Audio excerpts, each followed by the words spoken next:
રાજકોટમાં કોંગ્રેસના કાર્યકર્તાઓ મનપા કચેરીએ પહોંચ્યા। મનપામાં ચાલી રહેલા કૌભાંડને લઈને કોંગ્રેસના કાર્યકર્તાઓ દ્વારા રજૂઆત કરવામાં આવી। મનપા કમિશનરને રજૂઆત કરવામાં આવી।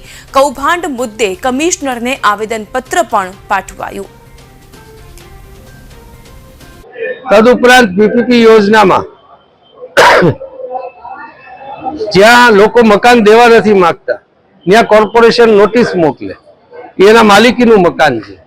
બિલ્ડરોને અબજો રૂપિયાની જમીન લાખોમાં આપી દીધે અને થોડા દબાણમાં લાવી અને 70% લોકોને સહમત કરાવી અને એને મકાન પાડવાનું અને એ પણ કોર્પોરેશનના બુલડોઝરને જ્યાં જવાની કાયદામાં જોગવાઈ જ નથી, પોલીસે જવાની જોગવાઈ જ નથી, એ જઈ અને આવું કામ ભાજપના ભ્રષ્ટાચાર માટે જ્યારે તંત્ર કરી રહ્યું હોય ત્યારે એક આઈપીએસ અને આઈએએસ ઓફિસર પાસેથી અમે કમસે કમ એટલી અપેક્ષા રાખીએ કે એટલા બધા એના ભ્રષ્ટાચારને ટેકો ના આપો કે નાના માણસો એના ભ્રષ્ટાચારના વાંકે દુઃખી થતા હોય છે ત્યારે કમસે કમ એ દુઃખી ન થાય એટલું આપ ધ્યાન રાખો એવું અમે આજે કમિશનરને કીધું છે અને કલેક્ટરને પણ કહેવા જવાના છે।